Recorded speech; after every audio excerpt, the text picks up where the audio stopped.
દર્શક મિત્રો નમસ્કાર। આજે અમે આવ્યા છીએ એમ્બલ સ્ટુડિયોમાં, જેને કે આપણે માનનીય શ્રી પરેશભાઈ સેલાર, એમનું અમે હાર્દિક સ્વાગત કરીએ છીએ। અને પરેશભાઈ સેલાર એક માનો ને એસટીમાં પણ એમણે ખૂબ સારી એવી કામગીરી આપેલી છે અને થોડા વર્ષોમાં એ નિવૃત્ત પણ થવાના છે। અને એમને એક મનની અંદર એક વિચાર આવ્યો કે મારે મારા જીવનમાં કંઈક કરવું છે અને લોકોને હાસ્ય પીરસવું છે। તો હાસ્ય એક એવી વસ્તુ છે કે માનો ને માનવ જીવન સતત લોકો એના જીવનમાં બિઝનેસમાં એમાં રચ્યા પચ્યા હોય છે ને સતત એને સ્ટ્રેસ, આજનો સમય કે કેવો થઈ ગયો કે લોકો સ્ટ્રેસ ઉપર જીવતા હોય છે કે ભાઈ માનસિક તણાવ, કે આરામ પૂરો થતો ન હોય, કે પછી કામની વધારે પડતું કામ કરવું, કોઈ એક દિવસમાં પૂરું કરવું, 2 દિવસમાં પૂરું કરવું, કેટલા ટાઈમમાં પૂરું કરવું, કોઈ ટાર્ગેટ પૂરો કરવો, કે પછી માણસ બહારની ટ્રાફિકથી થાકીને ઘરે આવ્યો એટલે ઘડીક એને પણ પાણી પીને આમ જેને કહેવાય કે ફ્રેશ થવું જોઈએ। તો એક ફ્રેશ થવા માટેનું એક હાસ્ય કે મન હસતો ચહેરો જેને કહેવાય, તો હસતો ચહેરો કરવા માટેનો એક માનનીય શ્રી પરેશભાઈ સેલાર એક હાસ્ય તરીકેનો પૂરો પાડવાનો પૂરો પ્રયત્ન કરી રહ્યા છે। પ્રથમ તો અમારા દર્શક મિત્રોને આપની ઓળખ આપશો કે પરેશભાઈ સેલારને એક એવો વિચાર આવ્યો કે ભાઈ મારે હાસ્ય લોકોને આપવું છે, તો એ શું છે? મનોજભાઈ, પહેલેથી મારી એક વિનોદી વૃત્તિ છે। મેં કાંઈ પણ બેઠો એટલે હું વાતચીતમાં મારા હાસ્યનો મારો સ્વભાવ છે। બીજું, અત્યારે તણાવપૂર્ણ જિંદગીની અંદર જો કોઈ વસ્તુનું શોર્ટેજ હોય, કોઈ તકલીફ હોય તો કે હાસ્યને છે। માણસ પાસે પૈસા છે, ખાવાનું છે, બધું છે, મોજ શોખના સાધન છે, પણ કુદરતી હાસ્ય નથી। ભાઈ એની માટે બહારના કોઈ પણ રસ્તા આવે એ પૈસા ખર્ચીને જાય બહાર હસવા માટે, તો એ કોઈ એનો ઉપાય નથી। અને આ એક વિચાર, બીજું કે ગાંધીજીએ કીધું છે કે જો મારામાં હાસ્યવૃત્તિ ન હોત ને તો હું આપઘાત કરત। હાસ્યનું આટલું બધું મહત્ત્વ છે એ ખરેખર માણસો સમજવા જેવું છે, એ હું પીરસવાનો પ્રયત્ન કરીશ। બિલકુલ। તો અમારા વાલા દર્શક મિત્રો, બરોબર, યુટ્યુબના દર્શક મિત્રો, એમ્બલ ચેનલના દર્શક મિત્રો, ફેસબુક, ઇન્સ્ટાગ્રામ, થ્રેડ, વોટ્સઅપ ગ્રુપના દર્શકો એક વિચાર કરી રહ્યા છે કે ભાઈ પરેશભાઈ સેલાર કેવું હાસ્ય પીરસે, તો કયા પ્રકારનો પહેલો જોક્સ કે પહેલો હાસ્ય આપ પીરસશો? મોસ્ટલી બધું જે મારા જીવનની અંદર જે ઘટનાઓ જે મેં જોઈ છે મારી દ્રષ્ટિથી જ, એ જ હાસ્યરૂપે આવશે। એમાં કોઈ લગભગ હાથે બનાવેલા હશે કે જે ચાલુ છે ત્યારે જોક્સ એ રિપીટ લગભગ નહીં થાય, બરાબર છે, એ પ્રકારના જોક્સ આવશે। બરાબર। તો પ્રથમ જોક્સની કરો શરૂઆત। નમસ્કાર મિત્રો, મારું નામ પરેશભાઈ નંદજીભાઈ સેલાર, અમરેલી એસટી ડિવિઝનમાં સર્વિસ કરું છું। હાસ્ય છે એક મારો વિષય છે અને હાસ્ય પીરસવાનો પ્રથમ પ્રયત્ન છે। ભૂલ ચૂક થાય તો માફ કરજો। હવે હું જે હાસ્યની વાત કરીશ એ મારા જીવનમાં જે અનુભવ મેં હશે એ બાબતની જ વાત કરીશ। આમ તો જેવી દ્રષ્ટિ એવી સૃષ્ટિ, તમારી દ્રષ્ટિઓ એટલે હાસ્ય તો ગમે ત્યાંથી મળી જાય છે। અને મિત્રો, જિંદગીનું તો એવું છે કે જુદી છે જિંદગી મિજાજે, જુદી છે બંદગી નમાજે છે એક સમંદર થઈ એટલે શું, જુદા છે મુસાફિર જહાજે। જેવી માણસની દ્રષ્ટિ એ ટાઈપનું માણસનું જીવન હોય। હવે એક તમને સગાઈની વાત કરું તો લગભગ સગાઈની બાબતમાં માણસો 50% ખોટું જ બોલતા હોય છે। દીકરાના મોતરિયા છે કે એના મમ્મી કે કોઈ કુટુંબજને એ લગભગ ખોટું જ બોલતા હોય છે।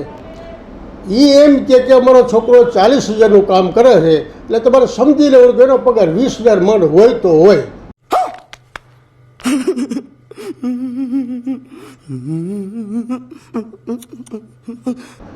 આવી સગાઈની બાબતમાં તો ખાસ એ વસ્તુ આવે છે। હવે મારો મિત્ર છોકરી જોવા ગયો એટલે એ લોકોએ ગયા એટલે આગતા સ્વાગતા કરી, ચા પાણી પીવું રહેવા, પછી દીકરાને કીધું કે ભાઈ તારે દીકરીને કાંઈ વાતચીત કરી હોય તો જ્યાં રૂમમાં દીકરી બેઠી છે તો વાતચીત કરી લે। હવે છોકરો તો ત્યાં ગયો એટલે છોકરીએ પૂછ્યું કે ભાઈ તમારે પાકા મકાન છે? તો કે હા પાકા મકાન છે। તો તમે ભણેલા છો થોડું ઘણું? એ કે હું 10 પાસ છું। તો તમારે ગેસ છે? તો કે હા મારા પેટમાં ગેસ છે, મારા પપ્પાના પેટમાં ગેસ છે, એ ગમે ત્યારે વસ્તુ છે। હા બોલ્યું તો છોકરીએ તરત જ ના પાડી દીધી કે ભાઈ આને તો બુદ્ધિ ઓછી જ લાગે છે। कैसा लगा मेरा मजाक?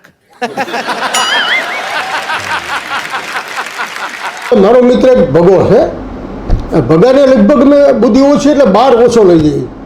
તો એકવાર અમારા ગામમાં એક મરણ થયું એક દાદાનું, તે મને કે મારે ખરેખર આવું છે। મેં ભાઈ તારે નથી આવું, તું રહેવા દે, તું ત્યાં કાંઈક બાફી મને કહે નહીં પરેશભાઈ મને લઈ જાઓ, મારે સંબંધ તો હોય નહીં એની હારે. મેં કીધું તો હાલ તું કોઈ બોલતો નહીં. મને કે વાંધો નહીં. અમે તો એને ગયા, બધા ઘરે બધા બેઠા હતા, સફેદ કપડાં પહેરેલા. ભગાભાઈ દાદાનો છોકરો હું બેઠો ત્યાં જઈને હું ભગોભાઈ બેઠા. જય શ્રી કૃષ્ણ કે જય શ્રી કૃષ્ણ. મેં કીધું ભાઈ દાદાને શું હતું? મને કે આમ તો કાંઈ નહોતું, દાદાને રાતે આમ તો થોડું ઘણું છાતીમાં દુખતું હતું અને તો એ તો હોઈ ગયા થોડી ઘણી દવા લઈને. સવારે ઉઠ્યા ને દાંતણ પાણી કર્યા, ચા પાણી પીધા અને પછી દાદા મને કે મેં પૂછ્યું કે ભાઈ તમારે દવાખાને જવું? તો કે ના ના બેટા દવાખાને જ જવું, મારે ઘડીક લાંબુ થવું છે, મને થોડુંક આમ પેટમાં દુખાય એવું લાગે. એ લાંબા છે. દાદાને હાથ મીચાઈ ગઈ. એ કીધું ત્યાં ભગો બોલ્યો, હાલો કામ પત્યું કે અને ઓલો ગરદણી ખીજાણો કે મારા બાપા ગુજરી ગયા છે ને તું કે કામ પત્યું. એટલે આ બધી વસ્તુ ખરેખર એવું છે કે દાદાની ઉંમર 90 વર્ષ ઉપરની હતી, બીમાર હતા. એ બધી વસ્તુ સાચી છે કે દાદા દેવ થઈ ગયા, પણ દાદા દેવ થઈ ગયા એમ કહેવા તો કે હાલો કામ પત્યું, તમારે પત્યું ને અમારે પત્યું. ઓલો ત્યાં જે લાકડા વાહે થાત એ બહાર નીકળીને ભગાને મેં કીધું તરકા આવું થોડું બોલે. મને કે આમાં ખોટું હું બોલ્યો એ કે સત્યની વાત, અમુક શબ્દો સત્યની વાત છે ને બીજા શબ્દોમાં કરવી પડે. ओ भाई मारो मुझे मारो मुझे मारो नहीं ये मजाक हो रहा है, एक सेकंड यार मजाक. અમારા ગામમાં એક મારો મિત્ર પોતે દરજી અને રમેશ એનું નામ, અમારે એ ભણતો. પછી ભણવામાં ખાસ કાંઈ છે નહીં. તો એના ભાઈએ કીધું કે ભાઈ તું રમેશ કહું ભણવામાં જ કાંઈ ઉકાળે નહીં, તો એક કામ કર મારી પાસે બેહીને તાલીમ લેતો જા અને દુકાનમાં તું કપડાં સીવી ગયા. રમેશ કે કાંઈ વાંધો નહીં, કપડાં સીવી. હવે પોતે બેઠો તો ખરો, સામે એના ભાઈનો હંસો, આ બધું સાઈડમાં એનો હંસો. એનો ભાઈ બપોરે ક્યાંક બહાર ગયો તો ગામમાંથી એક ગ્રાહક આવ્યું. આ ભાઈ થોડું ઘણું શીખી ગયેલા હતા. ગ્રાહક આવ્યું, ભાઈ રમેશ આ અમારું પેન્ટ છે, પહેલાં તો શું છે પેન્ટનું માપ લેતા નહીં. ગ્રાહક પોતે નમૂના રૂપે લઈને આવતો પોતાનું પેન્ટ, જૂનું પેન્ટ. એટલે લઈને આવ્યો કે ભાઈ રમેશ આ પેન્ટ છે ને માપનું પેન્ટ સીવવાનું છે. રમેશ કે કાંઈ વાંધો નહીં, સિવાય દે કે તને ફાવે છે ને? હા કે ફાવે છે ને. પાછો હિંમત નતો ભાઈડ્યો. ઓલા ભાઈ વીએ ગયા ને પછી એનો ભાઈ 2 દી બહાર ગયો ને આ ભાઈ પેન્ટ સીવું. હવે પેન્ટ માપ જોયું સિવાય પછી જૂના પેન્ટને પેન્ટ બે ટૂંકું થયું. હવે આ ભાઈ રમેશને ઘડી ગઈ બીક કે હમણાં ગ્રાહક આવશે, મારો ભાઈ સામો બેઠો છે અને એમ કે આ પેન્ટ તો ટૂંકું થયું, મારો ભાઈ સૂટી કાતર મારશે, એમ બીવે બહુ એના ભાઈથી. પણ હોશિયાર બહુ. એનો ભાઈ કે ગ્રાહક આવે ને એ પહેલાં જૂનું જે માપનું પેન્ટ હતું ને એ ગોઠવીને જે નવું પેન્ટ હતું ને એની હારવાર ગોઠવીને જૂના પેન્ટને કાપી 2 ઇંચને જૂના પેન્ટની હારવાર નવું પેન્ટ માપ કરી નાખ્યું. ગ્રાહક તો આવ્યો, એનો ભાઈ આવી ગયો તો કે ભાઈ પ્રવીણ મારું પેન્ટ થઈ ગયું કે હા હાર્યું પેન્ટ. એના ગ્રાહકે પેન્ટ માપ્યું જોયું કે ભાઈ પ્રવીણભાઈ આ તો ટૂંકું લાગે છે. તો એનો ભાઈ કે હેલા ભાઈ રમેશ ત્યાં આ ટૂંકું સીવું છે? એ કે ના બરાબર એને જે માપનું આપ્યું હતું એ પ્રમાણે મેં સીવું છે. એનો ભાઈ કે લાવજી કે એના ભાઈ માપનું ઓલું જૂનું પાક્યું પેન્ટ એ જોયું અને ઓલું નવું પેન્ટ ચેક કર્યું કે ભાઈ આ તો બરાબર તો છે, તે જે માપ આપ્યું હતું એ પ્રમાણે મારા ભાઈ નવું પેન્ટ સીવું. ખરેખર તો આ ભાઈ કરામત એવી કરેલી કે નવું પેન્ટ ટૂંકું થયું એટલે એ માપનું જૂના પેન્ટને નીચેથી કાપીને અને સિલાઈ નાખી દીધેલી. આવા તો હોશિયાર માણસો થાય. આજે અમારા મિત્ર જગાની વાત કરું છું ને, જગો એકવાર લગ્નમાં ગયો, તેને ખબર ઓછી પડે એટલે એના ઘરના એને 200 રૂપિયા આપ્યા કે આ 200 રૂપિયામાં આ 100 રૂપિયા પહને લખાવજો, આ 100 રૂપિયા ચાંદલાને લખાવજો. એટલે કાંઈ વાંધો નહીં. ગયો લગ્નમાં. હવે ત્યાં જઈને બેઠો તો ઓલા પહને લખાવવા જે બેઠો ને સામો લખતો જઈને સામે ત્યાંય વરાજાના બાપા સામો નજર ગઈ. એટલે આમ એને જોયું વરાજાનો બાપો ઘડીક વાર થાય તો આમ ખંજોળાય, ઘડીક વાર થાય આમ ખંજોળાય, ઘડીક વાર આમ જગાઈ નક્કી કર્યું. નક્કી અને ખ હતી લાગે. જગો ગયો લખવાળા પાસે એ કે હાલે ભાઈ 100 રૂપિયા પહના લેખા અને હાલે બીજા 100 રૂપિયા. આ 100 રૂપિયા વરાજાના બાપની ખના લેખા, દવા તો કરાવે એમ બોલે વરાજાનો બાપો એની વાય થયો.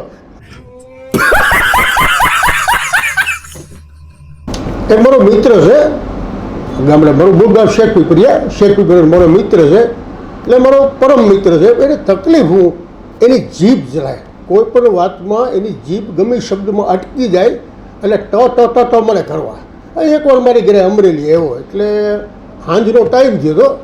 હવે એનું નામ મૂળ ધીરો આનો ટાઈમ છે. મેં કીધું ધીરે કામ કરીને હવે અત્યારે તારે ઘરે નથી જવું તો આ રાત રોકાઈ છે ને તો કે મારે તારે ભાભીને જાણ કરવી પડે. મેં કીધું હાલ મારી હારીને અમારે સામે ડિવિઝનને સામે જ બરાબર એક પાનનો ગલ્લો હતો. ત્યારે તો ડબલા ફોન આવતા, રૂપિયાનો સિક્કો નાખો ને વાત થાય. તો મેં કીધું હાલ જાય, કીધું ત્યાંથી ફોન કરી દે મારા ભાભીને. ગયા અમે બે. एहे रहा नहीं जाता तड़प ही ऐसी है ना તે હાથ સિક્કા લીધા એને અને ડબલામાં આમ સિક્કો નાખ્યો. ફોન સ્ટાર્ટ થયો એટલે સીધો જ એને ઉપાડ્યો એને ઘરના. હા હા હા હાલો હાલો એને ઘરના કે કોણ? હા હાલો હું the the the the the the the the કરીને ત્યાં ઓલો આની જીભ અટક્યા પડે કે ઓલાની ઘડિયાળ તો ન અટકે ને. તેનો રૂપિયો ગળી ગયો ડબલું. વળી પાછો બીજો રૂપિયો કાઢ્યો, પાછો નાખ્યો. પાછો ફોન સ્ટાર્ટ થયો અને ઘરના કે હા કોણ બોલે છે? હા હાલો હાલો હાલો હું the the the the the the the કરીને પાછો રૂપિયો. એટલે મેં કીધું આ ડબલું અમને 50 રૂપિયા કરી લાય મારી પાસે, તારી જીભ અટકે આ ન અટકે કીધું.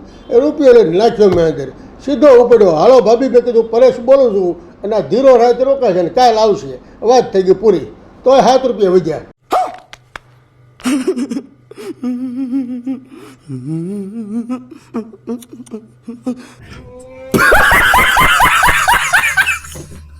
મિત્રો, આ લગ્ન પ્રસંગમાં અત્યારે બ્યુટી પાર્લરનો એટલો ક્રેઝ છે અને એના ભાવ એવા છે.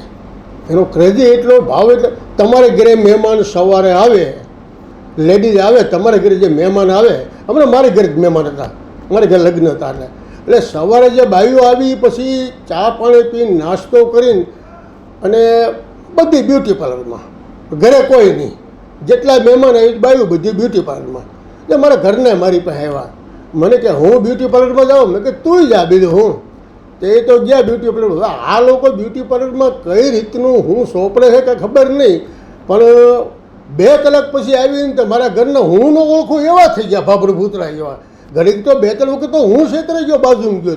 એટલે મેં કીધું આ કોણ છે? પછી મેં આમ નજીક જોયું, મેં કીધું આ શું કરે? મને કહે બ્યુટી પાર્લરમાં જઈ જેવી. મેં આ તો હું તને ઓળખી નથી શકતો. હવે એક કામ કર કે આધાર કાર્ડ કે પાન કાર્ડ છે ને તારા હાથમાં રાખવું, મને તો ખબર પડે કે અમારા ઘરના છે. અને જે સવારે બાઈઓ આવી હતી એ મહેમાનને બપોર પછી તો હું ઓળખી ન ગયું એવા કરી દીધા બ્યુટી પાર્લર હોય. અને ભાવ કેવા પાછા! ઓલા કાંક સીધા વાળ બૈરાઓ અત્યારે કરાવે છે. મેં તો ખાસ જોયું હરેક લગ્ન પ્રસંગમાં જે બૈરાઓ સીધા વાળ, ઓલા નેતરની હોટિયું જેવા લબડતા વાળ, એ વાળ કરાવવાના ભાવ 5,000, 10,000, 15,000, 20,000 કોઈ નક્કી જ નહીં. મારા ઘરના એ સીધા વાળ કરાવ્યા. તે સાંજે મને કીધું, મને કે ઓલા વાળ હું કરાવ્યો ને, મેં કીધું એને કહેવાય હું? એ તો કે કાંઈક સ્ટેપ એક ખેંચી હતી. મેં મને કે એનું બિલ આપવાનું છે વાળનું. મેં કેટલા? કે 15,000 રૂપિયા. હવે એ વાળના જે સીધા કરવાનો વાળના મેં જે 15,000 આપ્યા એ પછી મારા વાળ જે ઊભા થઈ ગયા, હજી મનોજભાઈ હેઠા નથી બેઠા. कौन है ये लोग? कहां से आते हैं? મિત્રો ભણ્યા પછી બેકાર હતો, હું નોકરી જ મળી નહોતી. તો મારા પપ્પાએ મને કીધું કે ભાઈ હાવ ફ્રી બેહવું તો તને શોખ હોય ને એવો બિઝનેસ તને કરી દઉં. મને શોખ ઓલી રિક્ષાનો, ત્યારે રિક્ષાનો જમાનો, ઓલી મોટી રિક્ષા આવે ને 3 પૈડા, ઓલી જેને ઓલી ટેમ્પો રિક્ષા કહેવાય ને ટગો રિક્ષા કહેવાય, અમારા ગામમાં હાલતી એવી. એટલે મેં કીધું પપ્પા મારે એ રિક્ષા લેવી છે. મારા પપ્પાએ સેકન્ડ હેન્ડમાં રિક્ષા લઈ દીધી. આ ધીરે ધીરે શીખ્યો. એ મારે લાઠીથી શેકપી, મારું ગામ શેકપી, લાઠીથી શેકપી અમે ફેરા કરીએ. હવે એમાં એકવાર શેકપી પાદરમાં અમારે ત્યાં વારા, એટલે વારાની વાટ જોઈને બેઠો હતો. હવે એ રિક્ષાની ખાસિયત કે ખામી એવું ખબર કે હવે પેસેન્જર બેસે ને તો એને વ્યવસ્થિત બેસાડવા પડે. કારણ કે આગળ એક જ ટાયર આવે, પાછળ 2 ટાયર આવે. પાછળથી પોળે, પાછળ જો બેલેન્સિંગ વધારે વજન થઈ જાય તો આગળથી ઉલ્લે. એ પછી નવી મને ખબર નહીં કે આવું ગોઠવવું પડે. હું તો રિક્ષામાં સીટમાં તો ચડી ગયો ને આમથી પેસેન્જર બેડો અમારા ગામને આવતા હતા કે લાઠી જવું પડે છે. મેં કીધું હા બેસી જાઓ. અને ભાઈ બેડો એક પછી એક મીડિયા ચડવા. હવે એ ચડ્યા ત્યાં સુધી તો વાંધો નહોતો, પણ 2 અમારા ગામની 2 અમારે ભાભીઓ થાય. અમારા ગામની 2 ભાભીઓ જાડી જાડી હરીમ દસ્તા જેવી, ઓલો પાછળ પાટિયું ખુલ્લું હોય. હવે એ પાટિયેથી 2 એકારે ચડ્યો. એ એકારે ચડ્યું અને રિક્ષા આગળથી ઊંચી થઈ. તે યુદ્ધની અંદર જે સામેના દુશ્મનને મારવા માટે પ્રહાર કરવા માટે થઈને જે રાજા આમ એડી મારીને જે ઘોડો અદ્ધર થાય એમ રિક્ષાનો આગળનું વ્હીલ થયો અદ્ધર અને આમ ઉપર હું ઘોડા ઉપર કેમ બેઠો એમ દેખાવ અને રાડે રેડને દેખાડો થઈ ગયો. હવે એમાં ત્યું રિક્ષા જ એટલે પાટિયું નીચે આવી ગયું ધરતી સરોવર તે બે રહ્યો તો નિરાતે બેઠી બેઠી બે ઉતરી ગઈ. એ ઉતરી ગઈ તો ઉપરથી રિક્ષા આવી ધડામ કરતી હતી પાછી નીચે ઉતરીને શું કહે ખબર છે પરેશભાઈ અમારે ઉતરવામાં કોઈ તકલીફ ન પડે. અરે મેં કીધું તમને તકલીફ ન પડી પણ અમારા કરીને મણકા અડાવો તમે કરીને. कैसा लगा मेरा मजाक?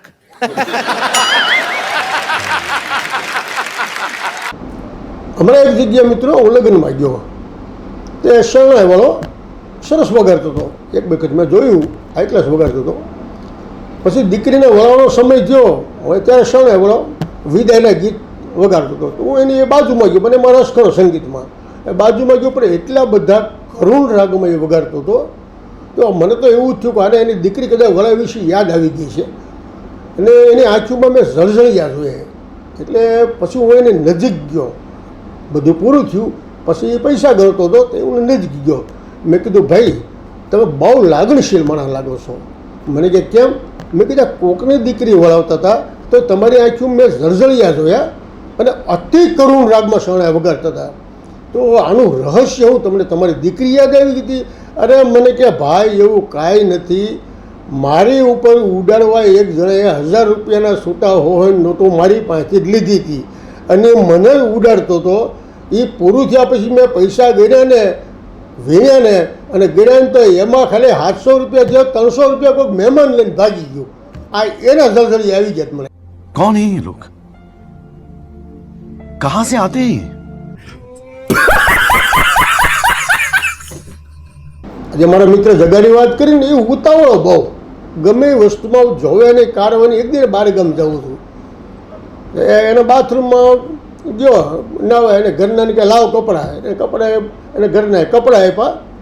કપડાં બપડા અંદર બાથરૂમમાં દોઠ્યો. બાથરૂમની અંદર લેમ્પ બંધ લાઇટ નહીં એટલે ભાઈ બાથરૂમમાં ગયા અને નાની ઉતાવળમાં એને જે ચડી એને વાઈફની ટીંગાતી હતી એની ટીંગાતી પોતાની ચડી ભૂલી ગઈ અને વાઈફની ચડી પહેરીને હાલતો થયો અને એ તો લગ્ન કરીએ એવો પાછો. પાછો આવીને જ્યારે એને કાઢીને ત્યારે પાછું એને ખબર પડી કે અમે ચડી કોની પહેરી. એટલે મેં એને કીધું તને આમાં ખબર નથી પડતી આ લેડીઝની ચડી કેવી હોય પુરુષની ચડી? મને કે પરેશભાઈ અત્યારે બધું હરખું જ આવવા મળ્યું. પહેલાં એવું હતું પુરુષનો ચડો આવતો નારીવાળો અલગથી વર્તાય જ જાય. હવે આ એના ઘરનાની ચડી પહેરીને લગ્ન પ્રસંગ કર્યો. મેં કે તને કાંઈ આમ કાંઈ અસરથી? મને કે આ થોડીક હાલમાં ફેર થઈ ગઈ હતી. થોડીક હાલ મને એવું લાગ્યું કે મેં ચડી બદલી નાખી એવું મને લાગ્યું હતું.